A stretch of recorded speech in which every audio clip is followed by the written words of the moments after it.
Not at all.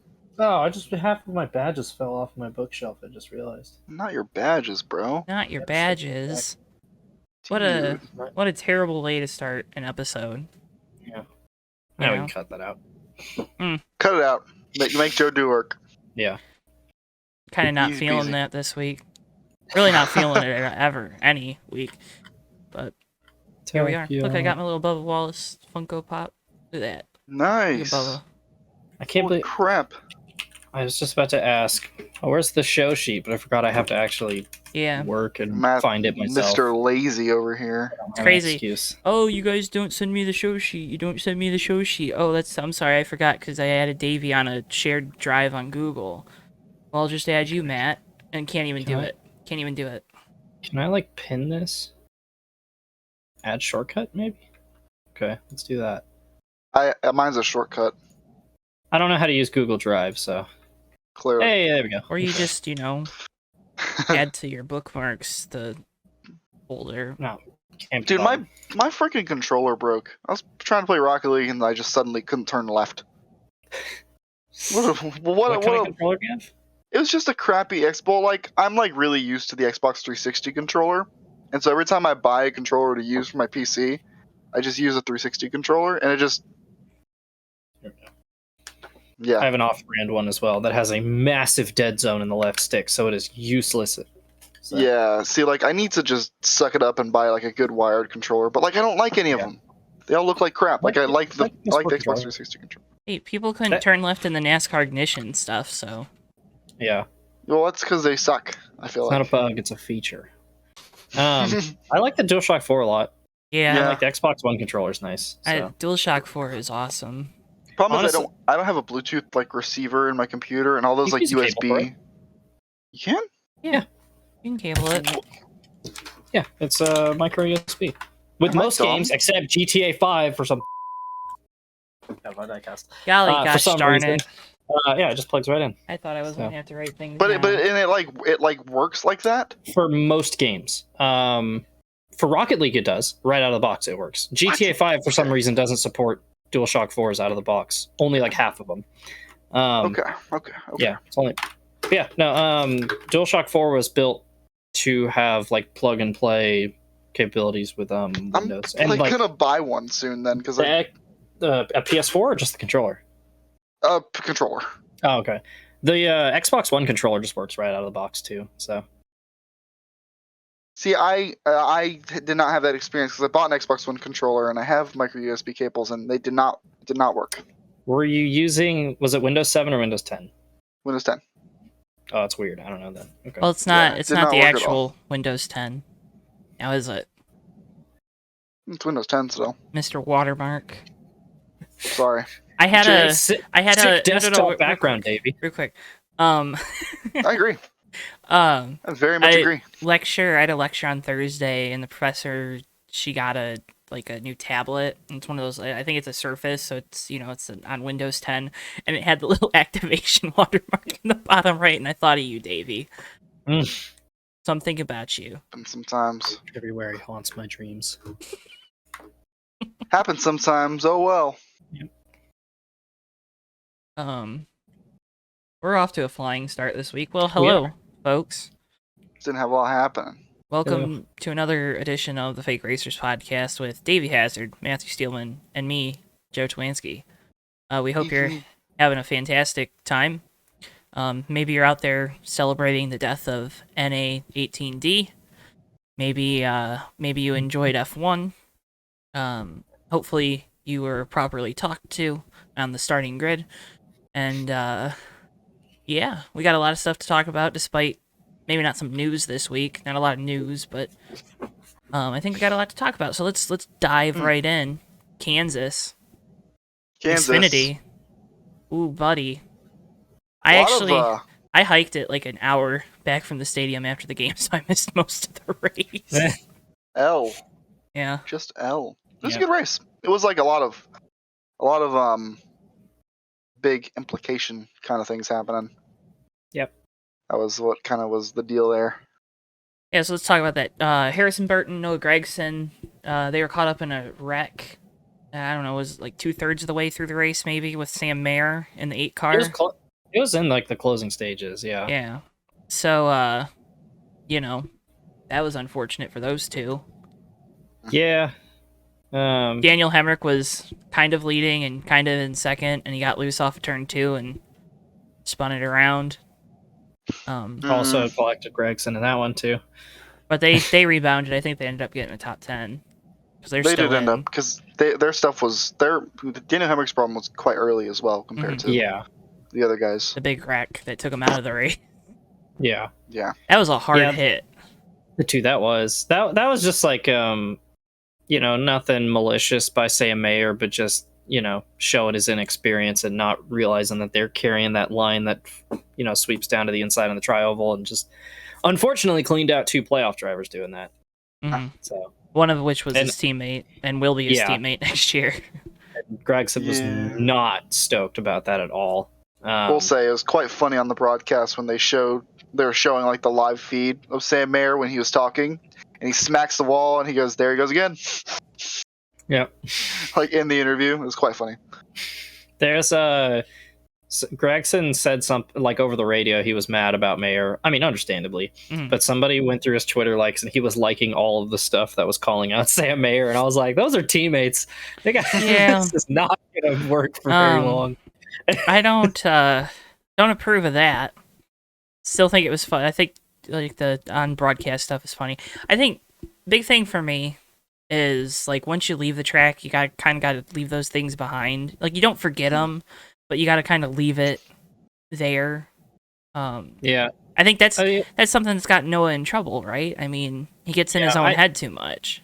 To me, that was just like residual, still mad about stuff, like probably checking his phone in his hauler after the race, and still pissed about that. Yeah, I could see, and maybe like people who are Noah Gragson fans would get a kick out of it, kind of thing. Like, yeah. He is the guy that'll like do something on social media to get that stir, get that buzz. So he liked one of my tweets from that from the Homestead thing. I can't remember what I posted, but he liked it. Gregson did? Yeah. What did you tweet? I'd have to look it up. It shouldn't be too far because I don't. You don't need the exact thing, but do you remember like exactly or what the idea of it I'll was? find it. You guys got the sheet. You know what to talk about. No, it's not that important. So. No, it's important to me. No, you can look. I mean, it pretty much left. I have been having good tweets. Okay, all right. You continue. You look for that tweet. Yeah. But basically, we're probably going to end up with the final 4 that we kind of expected. At least 2 of the final 4 that we expected with Cindric and Allmendinger, basically locked in. And with everybody else having issues, like barring disaster, like Allgaier and Hemrick look pretty solidly in right now too. Yeah, that's probably could have guessed that final 4 pretty early on. Yeah, I would have. H-Bert was actually pretty fast too earlier in the race, which he's done that a few times this season, where he just finds that random bout of speed for like a run, and then can I go on a quick tangent about how much I hate the nickname H-Bert? I'm sorry. God, that is. I just said it because I don't want to say Harrison Burton. Why do you hate H-Bert? You just say Harrison. Nobody else is named Harrison in NASCAR. Yeah, but that's still too much. Harrison, H-Bert. Good.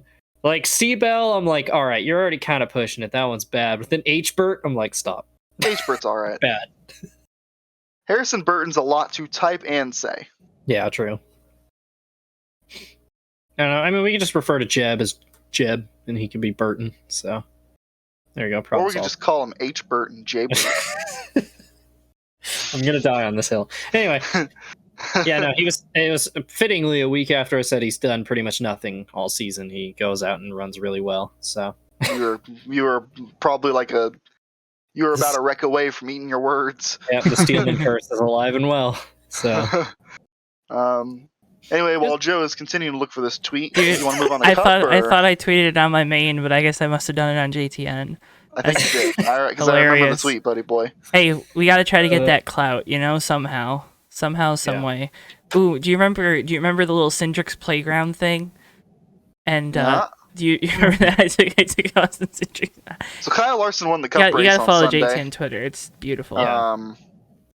Significantly better racing for Kansas than you expect out of Kansas, which the joke isn't saying much, and it's true. It's a low hurdle. It's true. It's a low bar. But Yeah. I mean, the restarts are really fun, and it felt like they could kind of carry that little bit of racing, Yeah. Hey, a we little had bit longer fun. into the run. We had fun on I- Discord. We were hooting and hollering. That was fun. We were hooting and hollering on Discord, but that's because We're idiots. watching a race with your friends is always fun. Right. Yeah. Yeah, we found a way to have a lot of fun watching Driven a while back. So that's awful. yeah. Once again, kind of fell into this little trend in the Cup race where the playoff drivers just could not stop getting into issues.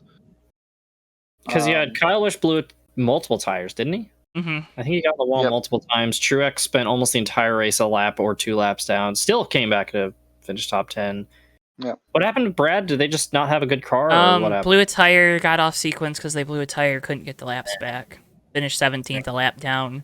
Was in position actually when one of those last cautions came out to get the lucky dog, but then he was overheating, so instead of trying to ride it out and have the motor go kablooey, they brought him down pit lane. So Okay. yeah. Then the caution came out, and he would have been the free pass, but it's okay. Yeah. It's whatever. And then obviously Blaney had that incident with Austin Dillon. Yeah.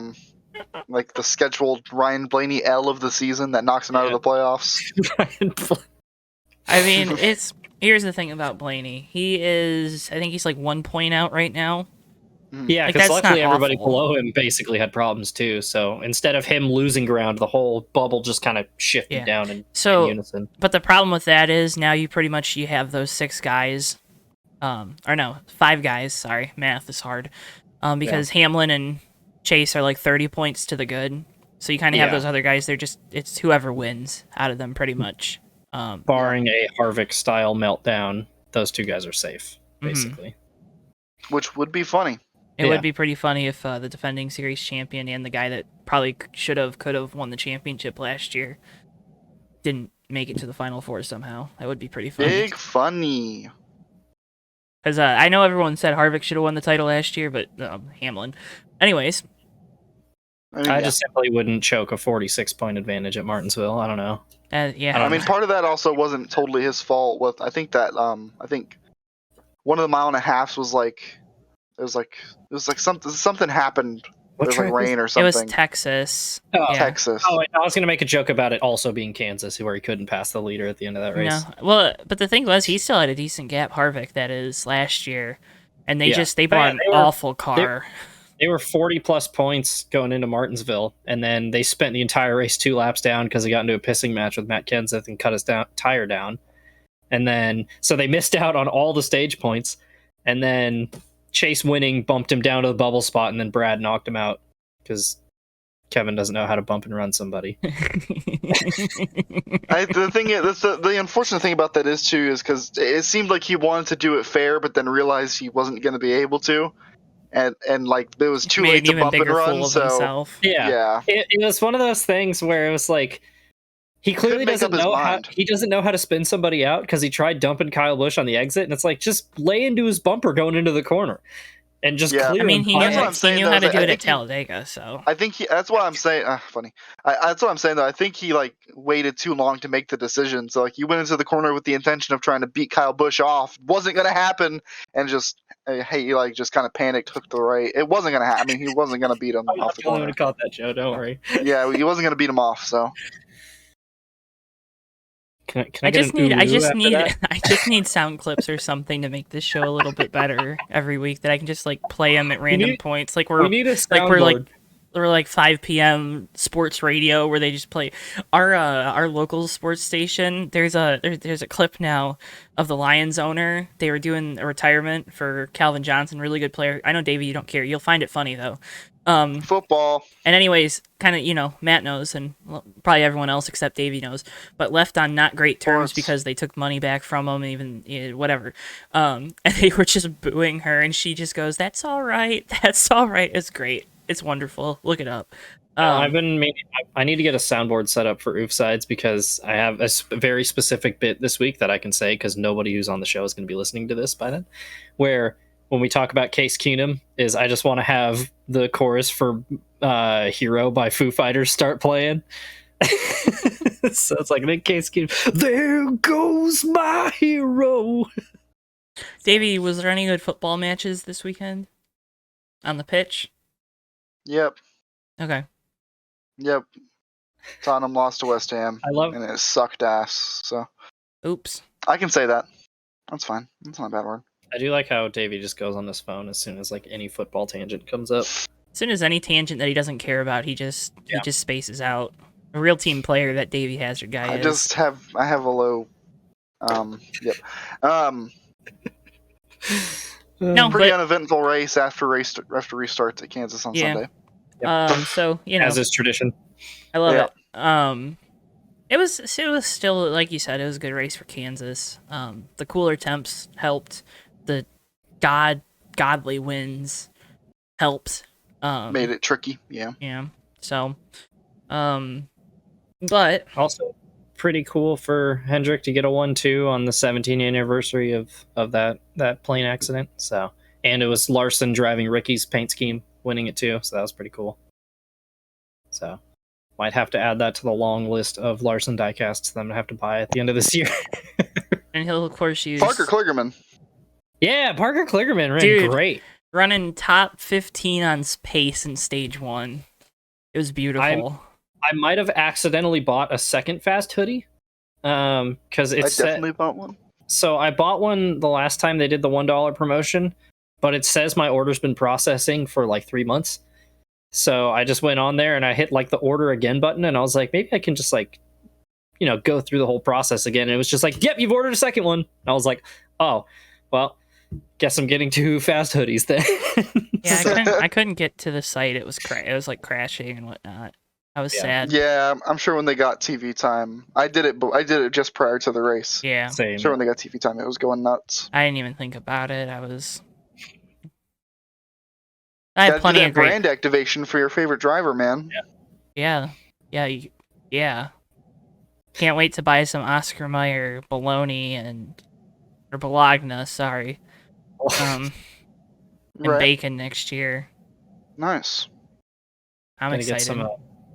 I'm excited. I don't. Armor All while you're at it too. Yep, gotta get some Armor All wipes, some STP fuel treatment cleaner. Make sure you drink Armor All responsibly. I will. Yeah. I will. Cheers, I'll drink to that, bro. Yeah, Matt's gonna get some Ally. I'm gonna open up a new bank account. Let's go. I'm gonna get some fast checkouts. Yep, dude. I'm gonna get a checkout service. I unironically want the Alex Bowman Ally cornhole boards, but they're like $90. What? That's insane. Yeah. But they look awesome. So, and I'm pretty good at cornhole too. So. Oh yeah, I'm sure you are. Yeah. California. If we have like a little off-topic section at the end, I gotta tell you guys about my bet I made with Weaver, friend of the show. Okay, we'll get to it. We'll get to it because it's gonna be fun. Anyways, that was a race. With a lot of tangents in there, but Kyle Larson won. Nothing new. I don't know. He's now locked up 2 of the final 4 spots, so good for him. That would be great if that's how it works. Kyle Larson sweeps the round, so it's just him and Hamlin as the final 4. They just clone Kyle Larson. Yeah, there's 3 of them. Byron and Chase Elliott is driving 5 cars also for the finale. So yeah. Also, didn't mention it, but congrats to Ty Gibbs on the ARCA title. I know nobody cares, but congrats to Ty Gibbs on winning the ARCA title. You're right, nobody cares. He should have won. Pretty sure I finished top 10 in ARCA points. Let's be honest. NA18D says goodbye. Bye bye. Sends its regards. Right. I gotta get one of those too. But yeah, so big thing is, everyone I'm sure will be nostalgic in 10 years over it. Like, oh, look at the restarts we had with this. Because I'm sure, they'll somehow make a kerfuffle of the new car like they did with this car after less than 10 years. But yeah, it's going away. Temper your negative comments. About what it means for next gen. 550 horsepower next year. I don't think people understand how development cycles work, and how if this car was designed with the intent of it being 550 horsepower and big spoiler that it will at least probably race better. Even if the racing might look like pack racing at the mile and a half, we don't know that, but at least race Right. better instead of just restart really good and then all of a sudden get strung out. I think that's the big thing. As long as it doesn't result in, oh, I caught this guy, within a second, oh, now I'm in the dirty air and I'm washing up, and then that's the race. Like, as long as we get rid of that crap, then... the diffuser should help with that on the bottom of the cars. Also, remember my concerns about the car being really flat on the bottom? The diffusers apparently have flaps. Looked that up, found that. I was gonna say I think I even mentioned like maybe the diffuser would have a flap or something on it. It'll have flaps isn't that too. IndyCar does it? Is they have like little flaps that deploy inside the diffusers on the rear of the cars, or am I imagining that? I don't know. IndyCar has some kind of system like that. So yeah. So that actually made me really happy because that was my big concern, and now it is.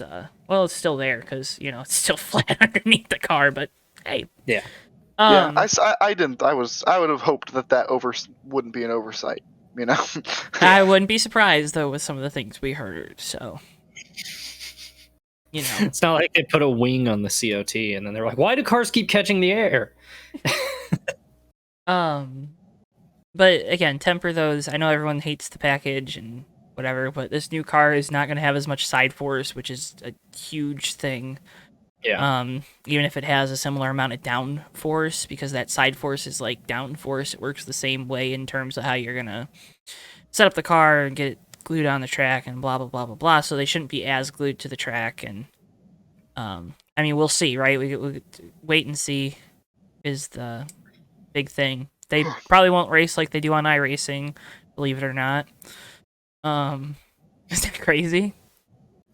You what? You said what?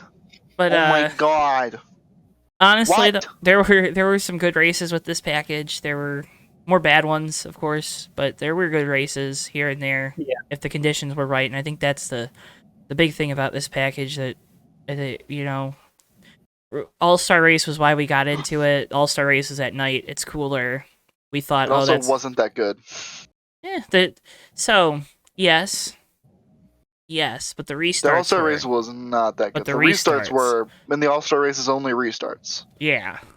But at the end, I still remember made. At the end watching Kevin Harvick get out to a big lead and then no one being able to follow him. Like that, I distinctly remember that in my head. And I thought, oh no, that's the problem. That's the catch. Oh god. And then we did it anyway. Yeah. Then we added stages. Yeah. Or no, we had stages the year before. Yeah, never mind. But yeah, so bye this current version. Hello, on the intermediates. New car eventually. Speaking of the new car, yeah, go to Bowman Gray, Joe. It is. Guess who's driving the new car? I'm gonna guess. I got 3 guesses. Tell me if any of them are right. Dale Jr. Okay. No. Clint Boyer.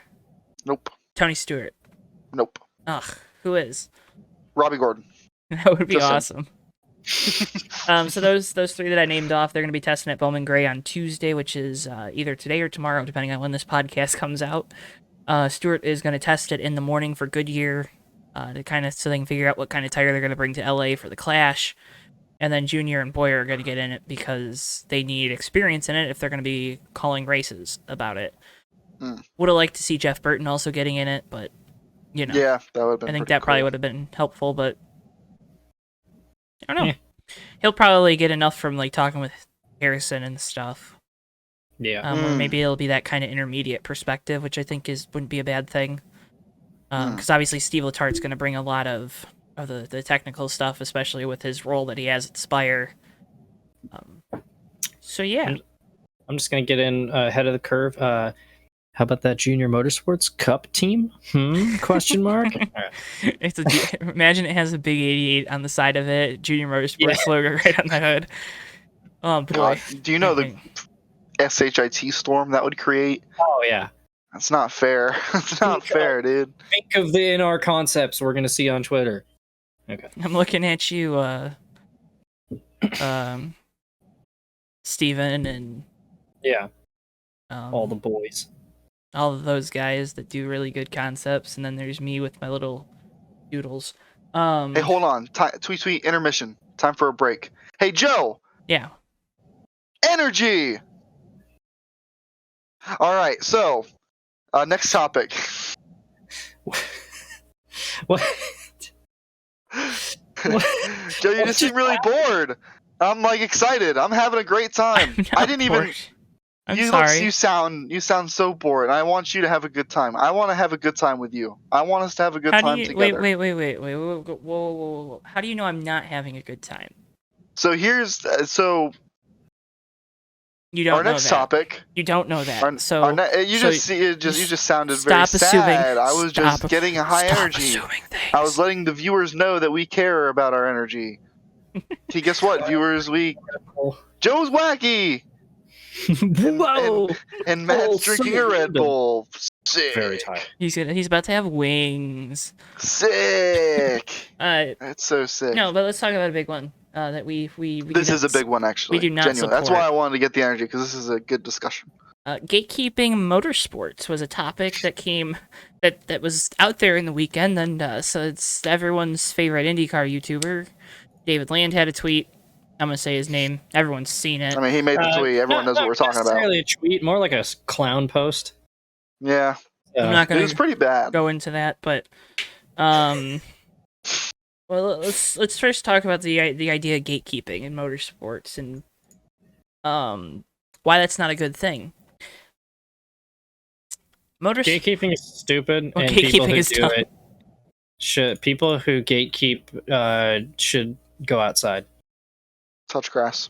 Yeah, touch grass, catch a football. Touch infield grass. Yeah. Throw a baseball. Yeah. It's a little Funny you Easter say egg. that. It's a little Too Easter egg funny for you say later.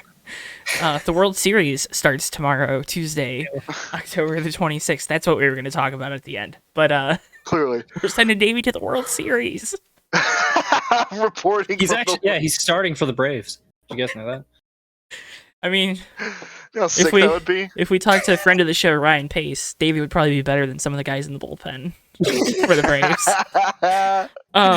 Anyways, no, but gatekeeping, like you said, it's not good, right? It's for anything, for any fandom, for any thing. I don't understand the strategy behind like NASCAR struggling to put people in the seats at tracks, which obviously some of it's like a natural regression from the ridiculous boom of the early 2000s, but like they need to get their attendance up, and then you have, I'm just gonna say, a clown going out there and saying things like, oh yeah, we need to keep the casuals out, like you should, the only people who should be in the infield are hardcore fans. And it's like, oh yeah, so we just shouldn't let people who are new to the sport get access and find things out.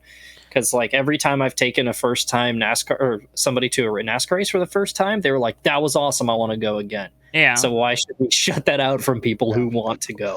For a little bit of context, this weekend at the F1 race in Austin, Martin Brundle, who does the grid walks for Formula One broadcasts, he was trying to, the grid walk is they talk to like everyone on the grid. So anyone who's important, anyone, drivers, team personnel, and in this case, a celebrity, Meg Thee Stallion. Martin Brundle was stopping her for an interview, and the bodyguard, who understandably, given some things that have happened in the past with Meg Thee Stallion, she was shot by Tory Lanez. It's like a whole thing. But like bodyguard doing his job, protecting who he is paid to protect, was like, hey, whoa, what's going on? Meg Thee Stallion like pushes the bodyguard away, and she does the interview. No big deal. It happened. This tweet comes up, and I don't care what kind of negative stuff I get from it. It's a clown tweet. The tweet says, new rule across racing. If the celebrity can't pass a simple written test on basic racing knowledge, i.e. who is Martin Brundle, no hard card for you. Buy a ticket and sit in the grandstand and learn something, you pleb. Also, no celebrities in the pace car or flag stand. Wait, real quick. I guess I can't watch F1 because I didn't actually know the dude's name. There you go. Yeah, Joe, Exactly how dare right. you start a pod? How dare you call yourself a racing fan? Ugh. If you don't know, I was going to say Martin Brundle is actually a really underrated driver, but yeah. He was a And driver? Yes. Brundle's probably like one of the best F1 drivers to never win a Grand Prix. So, Joe's having a moment. He's like, we could break down Bringing the this energy, tweet. Davey. I'm bringing the energy. I so love it. zany. Oh my gosh. So zany and weird and quirky. We can break this down real quick. The first part of the tweet: if the celebrity can't pass a simple written test on basic racing knowledge, no hard card for you. I've never read more incoherent nonsense, babbling BS in my life. What an absolutely garbage thing to say about the sport that you love. How dumb can you be? For an IndyCar guy who understands the importance of the Indy 500, how dumb, dense, and short-sighted can you be about a motorsports take? What a dumb thing to say. How dare you not know internationally recognized world champion driver Martin Brundle? Oh, wait. Like, I just don't understand how you can even make a take like that. Yeah. And I'm sure if you guys have anything to add, go ahead. But like, it's just the tip of the iceberg. Yeah. How absolutely moronic this tweet is. Like, I love Martin Brundle, but he's like F1's Dave Blaney, you know? Like, hardcores are gonna know who he is. It's a good comparison. It's actually so accurate. He's F1's Dave Like, Blaney. if you were I'm into tweeting that. I'm sorry. you better credit that to me. I'm gonna. If you're into F1, like, you obviously know Martin Brundle, but if you're a casual fan, you're not gonna know who he is. You know? So like God forbid somebody show up to a massive event. You know, it's not like F1 comes to America once a year or whatever, and they make a giant event out of it. It's not like there was 400,000 people there. That was all weekend. There was only like 100 something there on Sunday. Whatever. I'm just saying. I'm just. Don't Still shoot the a messenger. lot of people. Oh yeah. But So a lot of people. God forbid one of them not know who Martin Brundle is. I'm sure most of those people probably wouldn't be able to pick him out of a crowd. I mean, here's the thing. Yeah. I'm not gonna go as far to say what you said, just because I don't like doing that. Don't like saying that about people, even if they, yeah. But motorsports, and the reason why F1 has gotten so big in the States is the Netflix Drive to Survive series. Mm-hmm. What is that? So is that cross promotion? Is that, like, think about that.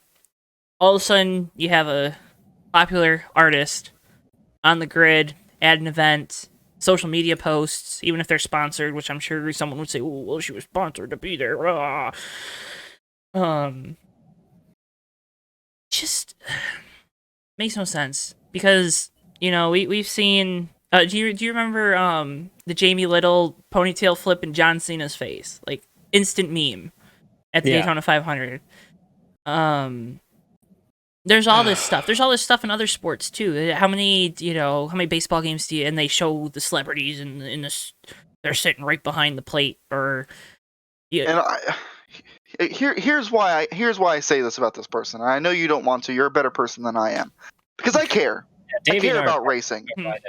I care about motorsports, and I care about the state that it's in. And having a name like Meg the Stallion at a Formula One race, what an absolute culture shock to motorsports. What a total, like, reinvention of what motorsports is. Like, the atmosphere in Austin this weekend was electric, and it was you can't compare that to any Formula One race that's happened in America in probably half a century. Mm-hmm. Like, since Watkins Glen was on the Formula One calendar. Like, it just does not compare. First trip to Indy when they started running that circuit before it all fell apart. You know, that one had a huge atmosphere. But yeah, I see what you're saying. It's just like you can't quantify how important that is to have a name like that at your race, or any name similar to that in that same vein. Like, all these country artists rock up to NASCAR races, and it's like ho dunk, po dunk, absolute BS nonsense. And I guarantee you, they don't know a thing about NASCAR either. But they're not doing anything for the sport, because it's just, we're staying in a bubble.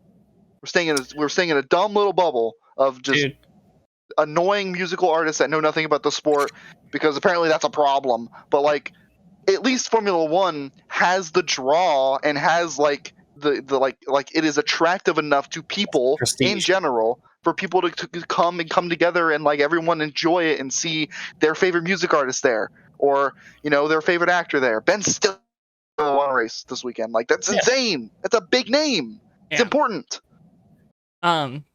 Shaq on the podium.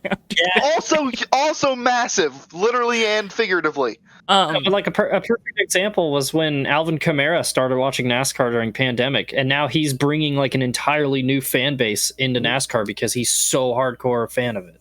And if if David Land got a hold of him when he first started watching NASCAR, he would have been like, "What are you doing?" Why is he in Bubba Wallace's The, stall? The Nonsense. I Am Athlete is doing a whole big collaboration right now on YouTube with NASCAR. I think they did one in May around the 600. Now I think they're doing another 12-part. Go check that out because those are awesome. But with Brandon Marshall, I can't. Ocho Cinco's on there, right? I honestly, Junior talked about on the Dale Junior download. He took both of them for like a ride in one of the cars. yeah, they have a yeah, video. yeah. I forget everyone's names, and I apologize for that. I should know I that. think it's just Marshall and Ocho Cinco. No, there's 2 other guys. Okay. I know there's Those are the 2 2 that I remember. Yeah. It's just going back to it's just such a short-sighted, detrimental thing to say about a sport that you love. I don't understand it. It's Yeah. just stupid. Like, why would you It's be just- against bringing in a new fan base? You I'm know, not going to speak about like any tweets that he made after that because I feel like that's going more on his character than anything, which I'm not trying to do. I think this is just a really dumb take. Yep. Anyway, It's the problem. don't gatekeep things you like. The problem I have with it is it's just why would you not want people to watch? yeah. Like, here's the thing. If people are going to watch NASCAR to watch it for the wrecks, or F1 to watch it for the wrecks, they're still watching. They're still going to watch the commercials. The TV numbers are still going to be better. And that only helps the sport. I know, like, that's the whole, like, that's a toxic fan base. Those aren't motorsports fans. I get that. And I wholeheartedly agree.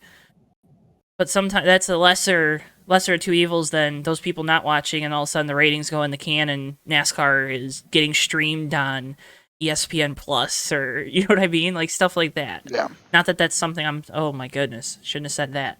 That won't get taken out of context for the 8 people that watch, but you know, you get what I'm saying. It's you got to bring the casuals in, and that doesn't make them any less of a fan because they could still have a favorite driver.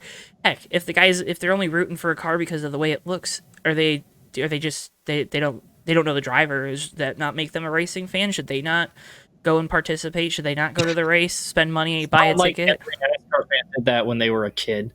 I like this car, so I'm gonna root for this guy. Like I rooted for Matt Kenseth as a kid because he has the same name as me. And that's exactly it, right? I mean, it's really that easy, though. Yeah, that's how easy it is, you know. But to conclude, some people just can't help themselves. Yep. And also, you know, clicks on the internet. That's how you get them. Anyways, something that we're not going to gatekeep from you at home is the great deals at CircleBDiecast.com. You can use code JTN at checkout to receive free shipping on your order of $20 or more. CircleBDiecast.com is your home for, you know, diecast, of course. It's right there in the name. They got t-shirts, hats, and more. CircleBDiecast.com. I don't know if you guys have any picks for the week, but if I had to pick something... Oh, you know I do. I would be looking at Josh Berry's Las Vegas win car. I'm sure we already picked that at one point, but that's one I think that looks really cool from the renderings and the picture, the reference photos they've taken. Another good one to buy that. All of Larson's wins have some damage on them too, so you know those are it's always cool when there's a little bit of damage. Yeah. But I don't know if you guys have any picks if you want to give them out. But again, CircleBDiecast.com, your home for all your racing related memorabilia needs. That's not their tagline. That's just something I say. Yeah, I do. I have Justin Allgaier Plan B Sales white T-shirt from his days at H. Scott Motorsports, baby. The number 51. Justin Allgaier. Buy your Justin Allgaier shirt for $24.99. And it's in stock right now, and it usually ships in 1 to 2 business days, and you can use code JTN for free shipping on that delectable, delightful Justin Allgaier Plan B Sales white T-shirt. And if you want to get something to hang on your wall, why not the Bobby Labonte Cheerios 8x10 photo from 2006? So totally not rehashing a bit that Tom a few weeks ago. I am so happy that these guys take all of the things we do so seriously. The one episode I'm not here, they made a meme of that segment, and it's just... I'm just saying. the way it I is. kind of Although it did give us want that Casey Mears picture. So it did give us the Tommy Circle B ad, so I will take it because Yeah. that's like 2 Good minutes I thing- don't have to talk on broadcast. good thing we didn't make that to cover up, or to cut out something that we had to cut out in the middle of the show. Yep. Uh, Yep. Totally didn't have a reason for that. I don't know if you knew that or not. Because if you did know it, then it's not real. It's not true. So someone lied to you. Yeah. I didn't know it, so.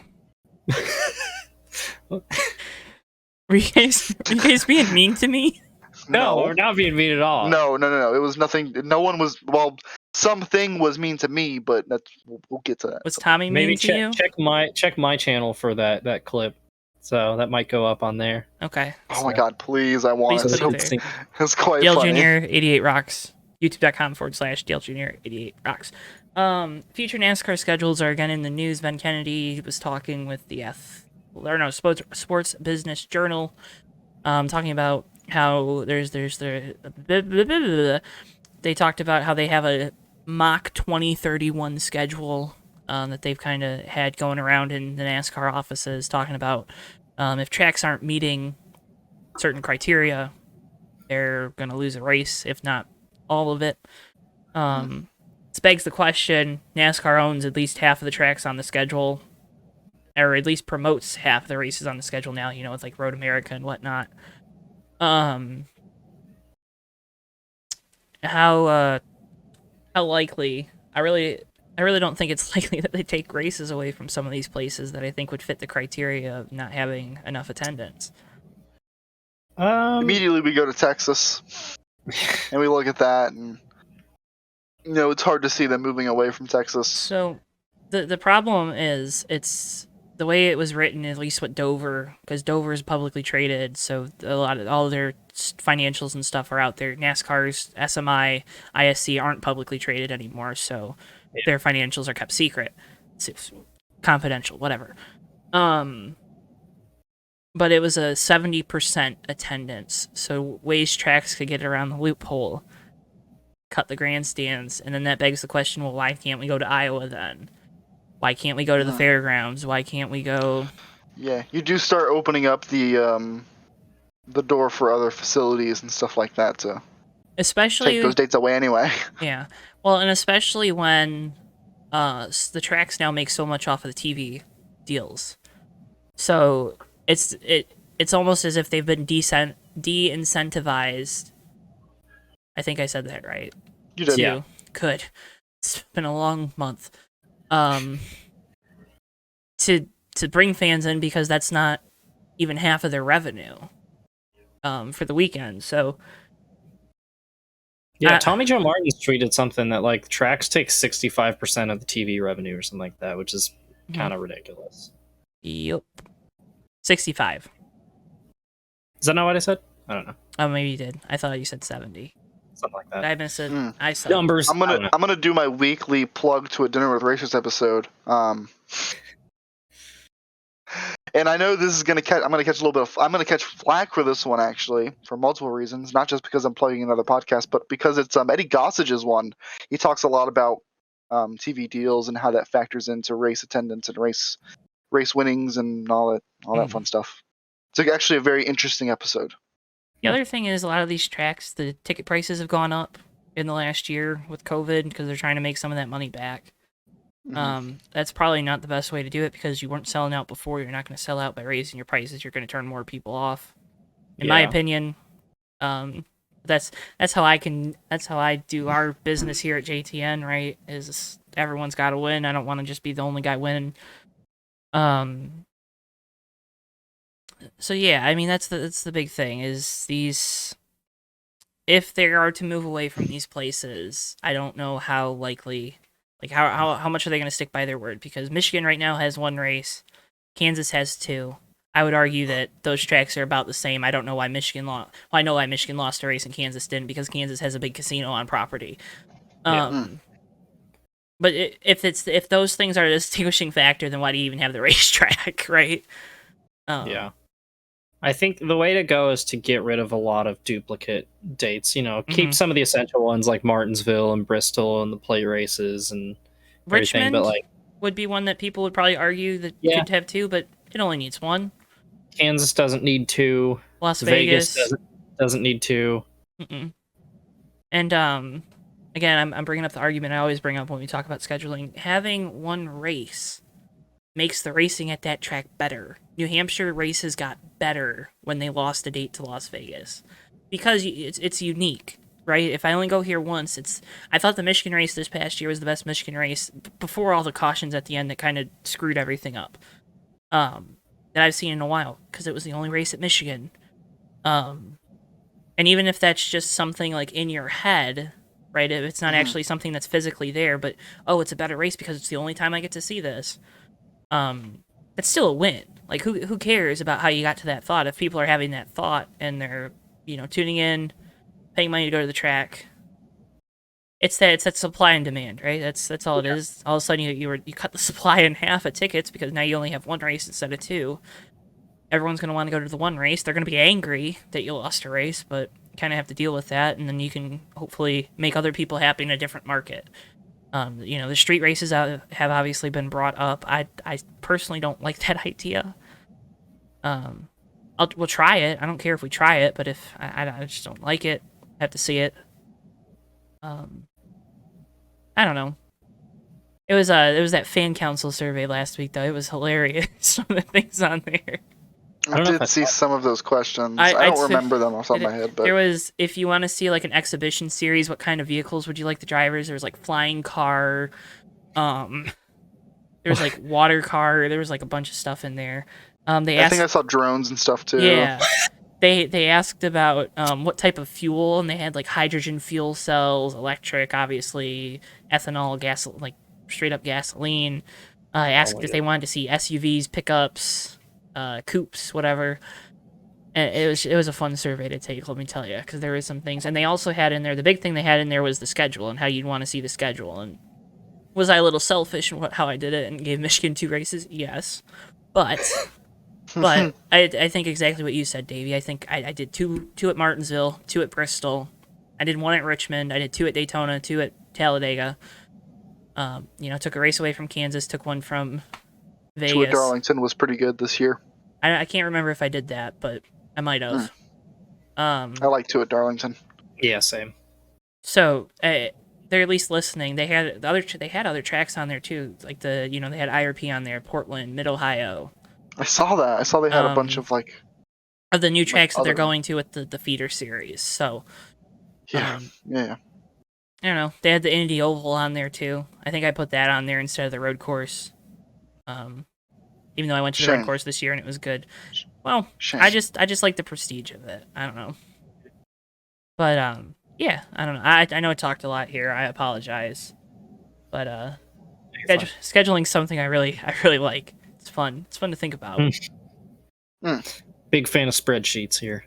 Do we want to make our ideal NASCAR schedule in the off season? Is that something we want to collaborate on? That'd be fun. I think that's something we could do. We could do it like we could have someone be the judge. I'll be the judge, and we'll get you two. We'll get Tommy. I don't know if Ricky would do it. I know Tommy would definitely do it. Maybe Ricky. We could get Weaver to do it because he would probably bring some spicy stuff in there. He would do something stupid. Oh yeah, I was excited. But have some pitches. We'll do like a big Discord call and just pitches of you can share your screen and have a little PowerPoint. That's a fun one. It'll be fun. Be on the lookout for that. Probably we'll do that when I'm on holiday break because that'll be something I'll need holiday break for to do. But yeah, any other closing thoughts? No, I think you covered it. So. No, we're good. All right. Well, something that wasn't good. Like this one. Was the NASCAR Ignition is launching this week. Tonight. Oh, is it tonight? Well, that's Santa's early. Coming tonight. Did you end up pre-ordering tonight. I didn't. Oof. Santa's coming tonight. It's a SpongeBob thing. Yeah, Anyway. I know. Last week, a bunch of YouTube people that have better followings than we do, unfortunately, got an early copy of the game. Very cool. It did not look good. Went well. The leader was in the pits for 23 hours or something stupid. There's a lot we could talk about with this though. There's a lot here. Well, let's start with the good because I always like to start with the good. The UI and the UI looks really cool. Mm-hmm. Like that you can drive around in the garage. There's Not some really. cool ideas, Mm-hmm. but that's about it. I think graphically it looks really good. I know when we were on here, you talked about not liking the motion blur, which I completely understand. There should be a way to Yeah. turn that off. If that isn't, that's dumb. Like graphically, it looked fine, but there was also a lot of graphic glitches that were going on. Yeah, Like while we were like what, the drive-through cars stream. going into the track and Yeah, that the type of cars stuff. were like astral projecting halfway through the track. Yeah. I've noticed that the gameplay's gotten a little better as time has gone on. Again, the game visually is pretty good. It seems like I'm going to like the way the car. It looks like the game drives well, which is really important to me. Yeah. The game has features in its folders and stuff for all the things that were missing. Like people were complaining about stages, all this stuff about like driving in the garage. Like those are like active like things that are in the files for the game that are going to be implemented. So I mean, again, it's tough because like I can say all this, but then someone just can tear it all down with like, well, why would they give it to people if it wasn't already?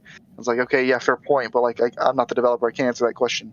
My theory so far is it really did seem like watching people's streams, especially on the first night when it was like Mhm. really When it just like all of a sudden everyone- out of it was nowhere, just- it was people had the just- game. yeah, and it was kind of falling apart really quickly. But like, it seemed like the game, like people who are playing the game at a track where the game has been demoed at already, seemed like they were having a better experience.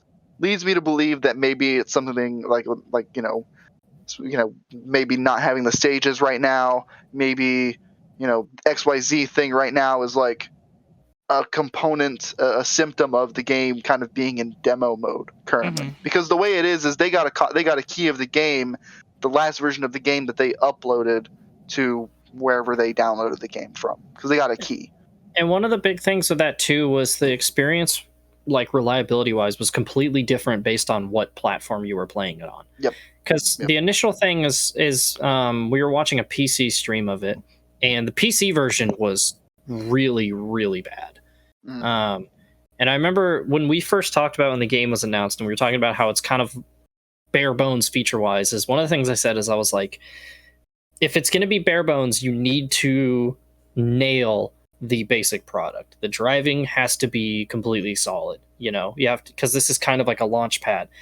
And it almost seemed like the whole project's been kind of mismanaged so far, because there was this nice little polish and everything, but the game itself was so glitchy and bugged and broken.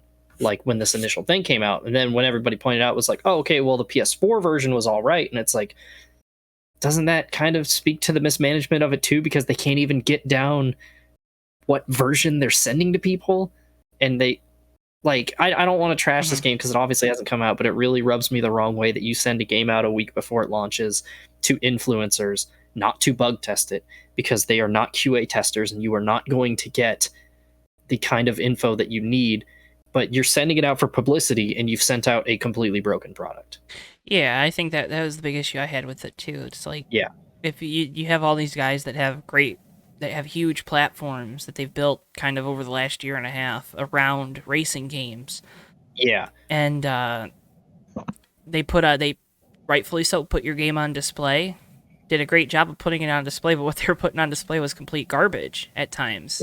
It's one of those things where I can't understand what the objective of it was, because it's like you're sending it to somebody to get the most eyes on it, and all they're gonna see is the negative stuff. Because exactly. That's just human nature. Yeah, and somebody was sending out or saying, they're like, oh, it's so they can report on bugs. And I'm like, that is the least efficient way to QA test your game ever. Because QA testing is you send your game to people that you pay to break it, and then they report those notes back to you and say, this is what we need to fix. There's a reason why those aren't live streamed to hundreds of thousands of people. Because you're not trying to sell the game yet. So by sending it to people like Drive Through and other NASCAR YouTubers whose names currently escape me, like you're putting thousands of eyes onto your product that you're like, this comes out in a week, buy it, and they're like, well, it's not ready, and obviously a lot of game development is done up until the day it launches, but typically in this last 2 weeks is when you want to be polishing things up. implementing all the cool little UIs and like the little scoreboard and things, and adding in the little finishing touches. The basic game mechanics should be done by now. Mm-hmm. You know, Supposedly they already had a huge base, right? They were bringing the R factor, and yeah, and supposedly that's part of the issue is the R factor and the Unity engine don't like each other, right? Or what is that? That's the engine they're on, right? I think so. Yeah. Yes. It is. Apparently those don't like each other or something. Yada yada yada. I don't know. Like you said, it's just you can't. You're shooting yourself in the foot. It's just mismanagement. It's just really poorly managed. Yeah, and you can tell this is their first game, too. Because you can say NASCAR Heat 5 was their first game. They pretty much just bought NASCAR Heat 5 and published it under their name.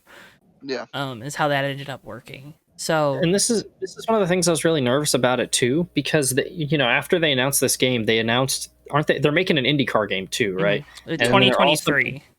They're making like 2 or 3 other games that they've already announced, and it's like, you guys need to slow. You haven't even published one yet. Mm-hmm. Like, you need to slow down and make sure that this first game is going to be good and sell before you overexpand too much.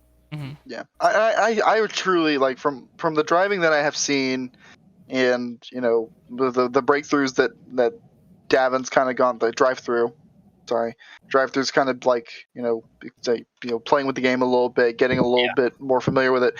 There's a good game under there. I really do believe that. I really do trust that there is a fun game underneath all of that. But I mean, obviously there's no excuse for sending it out that broken. Like, it's just they didn't do themselves any favors at all doing that. Even if there is a good game under there, they're gonna have to really like hit it out of the park the upcoming few weeks to get that across. I'm sure they're gonna have plenty of updates coming out. They're still working on it, which is the frustrating part, but also it's a good thing. They posted that they hear everybody. That's great that you posted it. Gotta see it, right? Big thing is this game is $60. Last year's version of the game was $50. You lost, depth, at least in the career mode, right? In terms of you don't have the feeder series in there because your whole thing that you tempered the expectations with was we're building this game from the ground up. You don't have the best foundation from what everyone's seen. Not good. I also think that there's probably a lot of people that were hired that maybe haven't worked on a video game before of this magnitude or at all with how they kind of managed it, which is good for the company because that means they want to develop talent, but not good when you're trying to make your first game and trying to get off to a good start. We'll see. Like, none of us have played it, obviously, so we can only talk about what we've seen and what we've heard, but it hasn't been good. Yeah. It's just poorly managed, and I hope it turns out well, but it kind of it's something that it frustrates the hell out of me that day one patches are basically the norm now, and it's like, buy it for full price and we'll fix it later, we promise. Right. So I mean, games like think about like Star Wars Battlefront 2 wasn't a broken game, but it had awful stuff from the start, and now it's finally a good game, but that's like 4 years later. How long did it take Bethesda to allegedly get Fallout 76 into a place where it's an actual decent game? Like, so. It's not only them, right? It's the whole way they do that. But that begs the question: will you buy the game? It's not just a yes or no question. It's about, maybe you're not going to buy it at $60. Maybe you'll buy it at $50 or $40, or you'll wait. I don't buy full price games. I can't justify $60 for a video game because I don't play games enough. If it gets fixed and it goes on sale on like Steam or something down the road, or if I find like a cheap PS4 copy and it's, later reviews of it are like, yeah, they've actually fixed it up and patches have worked, then hell yeah. So yeah, I'll probably wait for like a couple patches and stuff like that. Like, again, I shouldn't have to, blah blah blah, but like that's where we're at right now. It's the reality of it.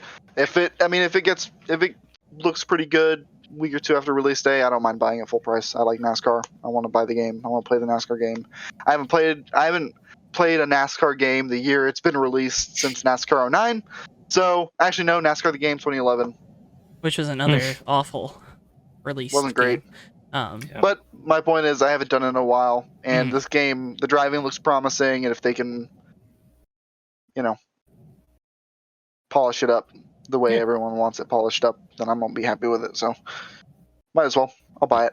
And I probably won't get it because I don't have time, and I like money. I like keeping money. Yeah, true. I mean, somebody's got to do a review of it for JTN. Well, looks True. like that's you, Davey.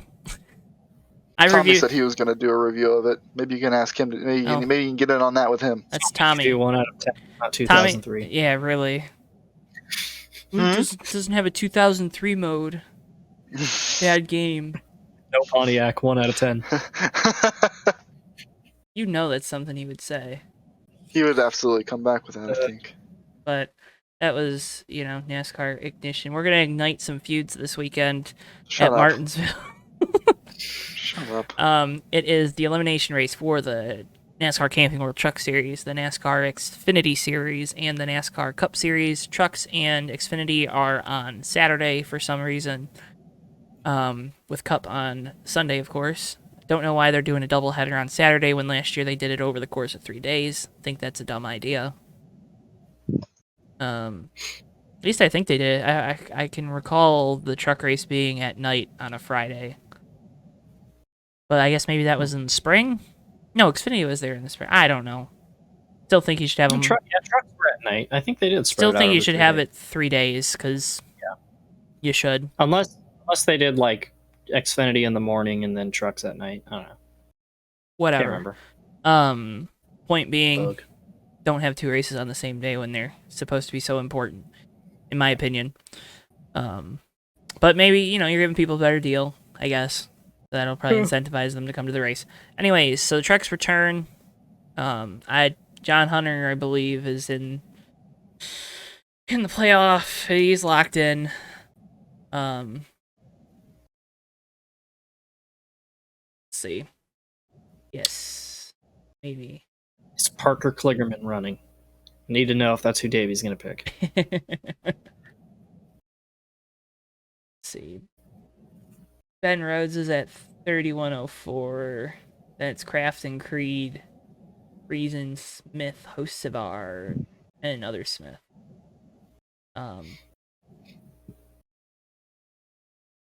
Damn. I don't know. This is. I'm just going to go ahead and make my pick now. Give me Grant Fing longer. So, David, Grant Onfongle. who's your pick? Parker Kligerman. Is Enfinger in the 98 or the? You know, that's 98. good. Oh, 98. okay, yeah. Sticking with Onfongle then. So. And I'll take Carson Hocevar. Plant Grandfinger. But we all know it'll probably be Johnny Sauter somehow. Gross. Okay, very. Xfinity, of Wait, course. who did you pick, Joe? Carson Hocevar. Damn, we all kind of missed a trick on this one. Josh Berry's going to be in the 25. Is he? Yep. Ooh. Oh, can't change your pick I'll now. be picking him in spirit, so. Xfinity Series. Of course, no one is locked in the next round, although Allmendinger and Cindric have very healthy cushions, just have to have okay days. That kind of leaves 2 spots up for grabs on points. Hemrick is 7 to the good going into this race. Allgaier might actually be pretty good too. He might be like 20-something or 16, something like that, to the bubble. Allmendinger is pretty good. Is Allmendinger's Josh good. Berry running the Xfinity race? I'm picking He's driving- first. I'm picking Josh Berry. What the H? He's gonna be in the 31 for Jordan That's Anderson. what I thought. That's not very cash money of you. Davey, it's your turn because you went in the middle last time. Let me go Noah Gragson. Ooh. Honestly, I was kind of considering picking him. Just kind of seems like the kind of race he would weasel his way into winning. Did he? He got second, I think. Yeah, he did. He did. Oh my god, Akinori Ogata is driving in the 78. Who's your pick, Matt? I gotta look at the entry list. I don't want to pick. Matt picks Joe Graff. Reminder that Joe Graff follows me on Twitter and I don't follow him back. Awesome. I want to follow my God, fans. JC, please load the entry list. You know what? Give me Sam Mayer. I think something stupid's going to happen and he's going to win. Okay. He's going to punt somebody for the lead. And of course, the Cup Series race on Sunday is going to be spectacular, most likely. Got a bunch of guys battling pretty much for one spot. If things kind of stay static with Hamlin and Elliott. Davey, who you got? I've said it all playoffs. I said it this whole round. Joey Logano is going to punch his ticket at Martinsville. And people all over the United States of America will simultaneously punch their wall. Yep. It's me. And I'm here for it. Even though I hate Joey Logano. Same. I don't hate him. I do. Ugh. Friggin' Joey Logano. Joglog. Joglog. Good old Jolo. Joe Logano. God, I hope he doesn't change it to Joe. He doesn't have a Joe face. He doesn't. No. Who do I want for Cup? I don't really want Truex. Okay, then I'm gonna take Truex. So that's who I wanted to take. I want to win. So Blaney's been really good here. Brad's been really good here. Joey's been the worst of the three Penske cars here as of late. Yeah. Doesn't mean anything again because Chase. As of late, I don't understand that. Actually, What is everyone else's average finish at Martinsville the last few races? It's just the other two have been quicker. But they've all been quick. That's the it's not like it's not. He's still running. Because Joey good. Logano's average finish in the last three Martinsville races is 4.6. Well, not the best. It's just that weaseling his way, like you said. Yeah, just give me Chase Elliott. Screw it. Mean. You're weird. Who is? You. Oh. Joe, bring the energy. You're mean. Waffles. I'm so random. So those are our picks. Real. To recap who we thought was going to be eliminated, real quick. Out of the Xfinity Series, Davey had Brandon Jones, Justin Haley, Noah Gragson, and Austin Cindric. Matt, you had Brandon Jones, Harrison Burton, Justin Haley, and Gragson. I had, unfortunately. I'm not gonna lie, I genuinely forgot Justin Haley's still in the playoffs. He's the first guy. He's the first guy out too. I had Brandon Jones, Harrison Burton, Daniel Hemrick, and Justin Haley, just because I was trying to reverse the curse. For Cup, Davey, you had Brad Keselowski, Kyle Busch, Chase Elliott, Martin Truex. Matt, you had Brad Keselowski, Logano, Truex, and Busch, Kyle. And then I had Logano, Truex, Elliott, and Kyle Busch out. All possibilities still. No one has someone that's locked in, so. Yeah, that would have been a bold take to say Larson was not going to make the Final Four. Hey, could have posted it and got plenty of likes and retweets on Twitter. Yeah. Folks, that's going to do it for this week's edition of the Fake Racers Podcast. As always, if you want to help support us here on JTN, the best way to do so is to make sure you hit the like button on the video and subscribe. You're also going to want to make sure you head on over to the JTN Twitter, give us a like over there. We're trying to post more content. You can check out our TikTok. We're trying to post more content. Again, at Johto Network, pretty much on everything. As Facebook as well. You can head on over to the JTN merch store, get merch for these two buffoons on there, as well as our own JTN merch to help support us. If you want to find more from Davey Hazard, his links are all in the description below. He's going to talk a little bit here at the end. And Matt, where can they find more stuff from you? In the description below. Okay, great. Wonderful. You heard it here first, folks. He said in the description below. Davey. Dang! That sucks. Davey has a big bet. Leading I made up a bet to with the Joseph Weaver, friend of the show. big bet. If you're a baseball fan, this is for you. Just kidding, because I hate baseball. But, so I made a bet with Joseph Weaver. We're all the gang. Hopefully Joe comes as well. Everyone bully Joe into coming and arriving. Hopefully the game all goes to Charlotte. It'd be nice. But we have a bet, and we're going to perform this bet in May in Charlotte. The bet is I have to throw a baseball at 75 miles per hour. I have from now until then to train, and on the day I get, I think it was like 20 minutes of long toss warm up, 10 warm up attempts, and then 10 attempts to throw a baseball at 75 miles per hour. That's basically it. Loser has to buy our truck ticket and 2 drinks of the winner's choice, whatever that drink is at the track. We recently added an addendum that if I reach 70 miles per hour, then I don't have to pay for drinks, only the truck ticket. And if I reach 75, he now has to give me 4 drinks of my choice and the truck ticket. So we doubled it. We doubled or nothing basically at 70 to 75 kind of deal. So anyway, that's kind of how that is. That's my big bet. We're probably going to do something for JTN. I'm sure I'll track my progress as time comes along because I am taking this quite seriously. What you don't see in my room are all my weights and my wrist exercisers and my glove that I dug out of the closet. I'm taking it quite seriously.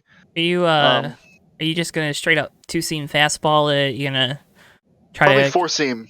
Yeah, go 4-seam it. Yeah, just straight down the middle. Okay. As much as I can. I know I'm not going to have the accuracy, but obviously you don't want to change up because then the speed at the plate might be a little slower, and thinking you don't want to throw any curves. No, I'm just trying to 4-seam fastball every time. Are you gonna be trying out in spring training? If they'll take me. Be a good way to get that radar gun that you need. Love the Mets, baby. Let's go Mets. Get a home run, baby. Let's go Mets. And if you want to find more from Davey, you can head on over to D7H5 with an ER at the end on Twitch, at Davey Hazard on Twitter, and his Instagram is just D7H5. I did it. What are you doing? I didn't have to do a dang thing. D7H5. That's 5 fingers. Screw you too. That's pretty cool. That's H. It was a joke. That's pretty cool. Anyway, here are my baseballs. It's on JT. Those are some pretty slick baseballs. Are you gonna work them in? They are. You gonna work them in a little bit? Ooh, what does that mean? Well, Should I do that? I mean, you gotta scuff them up. Got my grip. Get some more. They'll give you some more tack. Get some of that spider think tack. So that you can. He said he was gonna check me before I went. But I said I was gonna do it anyway, and he'd forget. So you gotta get some. You gotta make sure you put like ungodly amounts of sunscreen on your arm, and then get the rosin bag, and you dab up the sunscreen, and then you mix it with the rosin on your arm, and then you got it, and that's legal. So it'll be sunny. It's gonna be a lot of technique that I need to learn. I feel like there's a lot of body positioning and transitioning that I need to work out how to do exactly correctly. Yeah, get those mechanics down. Yeah, I kind of have like my arm thing kind of going. Like I know like elbow facing the direction you want to throw it in, ball down, ball behind you, throw ball kind of thing. What? Didn't you say you played baseball? I didn't pitch. I mean, everyone knows how to just throw a baseball, but like trying to. I have until May to throw a 75-mile-an-hour fastball, and I haven't played baseball since I was in middle school. That's going to be harder too than I think you think, but I believe in you. I know it's going to be really hard, but I'm taking it very seriously. I think people here don't appreciate the fact that I'm actually quite athletic. I'm a big boy, but I'm quite athletic. You're a specimen of a human being. I'm a specimen. Truly a specimen. Maybe not a great one, but a specimen nonetheless. I'm a little boy. That's why all the ladies swoon over him and the guys want to be him. He's a physical specimen. Me? Yeah. You're gosh darn right. You're darn tootin'. But folks, that's going to do it for this week's episode of the Fake Racers Podcast. Remember, if you want to find more from Matthew Steelman, you can head to the description below. Matt, we're Oofsides on YouTube. And then and on Spotify and Google Play or podcasts, you can find us there as well. I am a little behind on uploading, but I'm going to fix those. We recorded like 3 weeks ago, and my internet just refused to work. And then I was busy. We couldn't record this week, so we'll have a nice double episode for you. Yeah, you can find me on YouTube at Dale88Rocks, on Twitter at msteelman51. I might actually be posting about my real life sports shenanigans as well. Oh wait, 'Cause yeah, talk I'm about that. Talk about that. Yeah.